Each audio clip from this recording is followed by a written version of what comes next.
কি মা, তোমরা কয় ভাই বোন? আমরা তিন বোন আন্টি। তিন বোন, কোনো ভাই নাই? না আন্টি, কোনো ভাই নাই। তাহলে এত সম্পত্তিতে তোমার বাপ মা কি করবি? তোমার মা চাকরি করে কেন? বিয়ে দিলি তো চলে যাবো না শ্বশুর বাড়ি, সম্পত্তি দিয়ে কি হবি? সেটা নিয়ে আপনার ভাবা লাগবে না আন্টি, আমরা তো আর আপনার টাকায় খাই না। ঠিক বুঝলাম না, কি বললে? মানে আমি বুঝাচ্ছি, আমাদের বাবা মা আমাদের নামে সম্পত্তি করতেছে, এটাতে তো আপনার টেনশনের কিছু নাই আন্টি। না মানে ছেলে নাই তো, শুধু শুধু এত সম্পত্তি দিয়ে কি করবি, এই জন্য বললাম।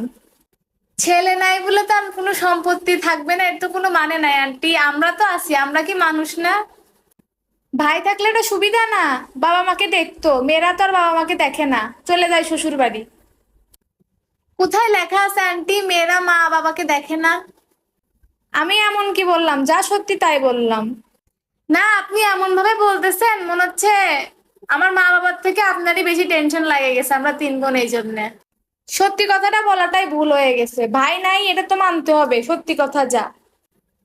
পরবর্তীতে আন্টি আমাদের ব্যাপারে কথা না বললে আমরা খুশি হব। আমরা তিন বোন আর মা বাবা সহ অনেক হ্যাপি ফ্যামিলি।